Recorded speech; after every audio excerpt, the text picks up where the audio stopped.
I would definitely suggest if you date an actor, date a bad one, because the good ones are too sneaky. They're very, very sneaky. And also, if a guy plays a nerd on TV, he's a player in real life. And if he plays a player, he's a psychopath.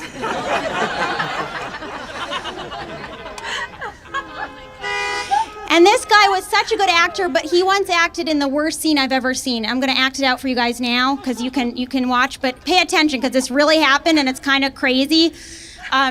So I took a nap at his place, and I left my rings on his bedside table, because I always wear these rings. I didn't want to sleep in my rings. I wake up, and the rings are gone. I was like, what? That's weird. I just took a nap. I was like, I think I was wearing them. So I went to find him, and I was like, hey, have you seen my rings? They were just right on the bedside table. And he was like, no. And I was like, that wasn't very convincing. I was like, are you sure? And he's like, yes. What do you want to do today? And I was like, I want to find my rings. So I went back into his room, and I was like, they were right here. They were right on the bedside table. Have you seen them? And then he was like, maybe the cleaning lady came. I was like, the cleaning lady came? I was like, this script makes no sense. Like, the cleaning lady came while I was taking a nap and moved them, like in the past hour? And then he just kind of gave up, and he like pulls out a drawer, and he takes out the rings, and he goes, are these them? And I was like, yes. And then I was like, why did you hide my rings from me? Did you think they were somebody else's?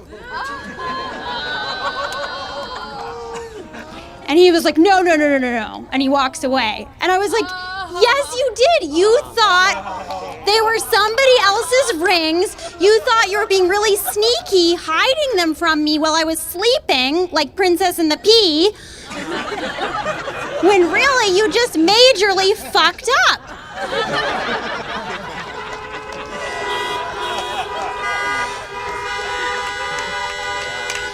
And then I just got crazy, and I was like, were you just playing pirate? Were you playing pirate? Do you want me to draw a treasure map and we can go hunting for the missing treasure together? Would that be fun? Actually, I was looking up because he's really tall, so I was like, would that be fun? Yeah? And then I just realized in that moment, I was like, this is the furthest away I will ever be in my life from being proposed to. Right? Like, this is the quintessential opposite of a guy getting down on his knee, being like, you are the love of my life. Here's a diamond ring. Will you marry me? Is a guy hiding my H&M rings from me because he thought they were another wench's rings. Thank you.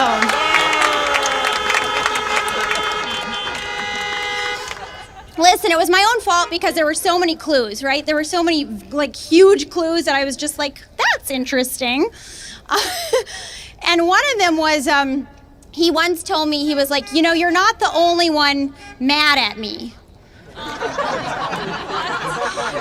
And I was like, the only thing worse than finding out a guy is sleeping with other women is finding out he's fighting with other women. Right? Because that's like a commitment. That means he's like seeing other people. It's not like, you don't have like a one fight stand. You don't just fight with someone the first night you meet them. So that was one clue. Another clue is his doorman told me, he goes, you're special. I've seen you before.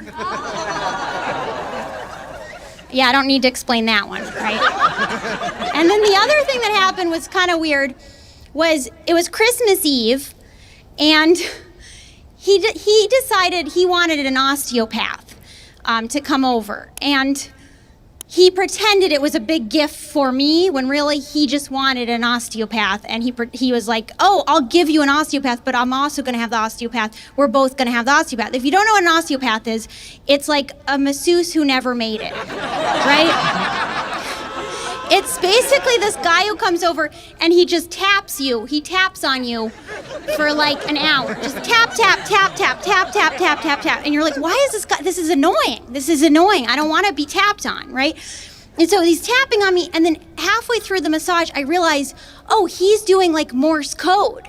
Like, this is like, he's like helping. He's like, run, run, run, get away. This guy's not good for you. Leave, you idiot. I was like, and I wake up and I was just like, I'm done. And I just left. I was like, I'm gone. It's over. And I realized, I was like, this was just such a bad gift. It was Christmas Eve. Like, I was like, I gave this guy my heart and he gave me an osteopath. Like, that's not equal. You know, at least get me another ring. Anyway, so it ended pretty, you know, it ended abruptly. I just sort of stopped talking to him. But a couple months later, he wanted to talk and have a conversation. And I was like, okay, you know, I don't want any bad blood, so I'll talk to him one last time for closure, right? But I was like, how do I explain to a 50-year-old going on 5-year-old wannabe pirate that this isn't gonna work for me, right? And so this is the best way I could articulate it, okay? I said, listen, I'm an all or nothing person, okay? And you're a nothing person. And in order to date you, I would also have to be a nothing person. But I would rather be an all person than a nothing person. So you can take all of your nothing and give it to somebody else, because I'm gonna hold out for an all person to give my everything to. Since I have nothing left to lose, you have nothing left to give, and I have nothing left to say.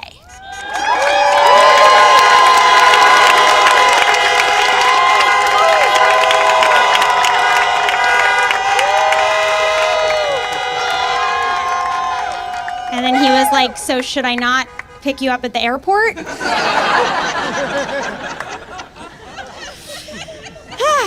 I dodged that bullet.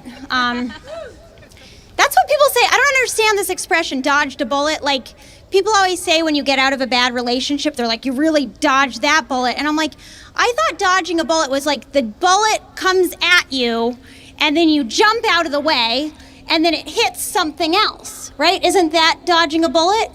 But I didn't think it was like the bullet comes inside of you and then you fall in love with the gun.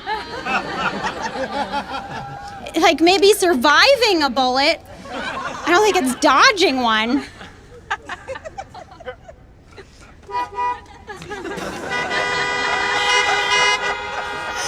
I love when one car starts it and then and then it's very confusing. It's like it's like an applause break that doesn't quite catch on.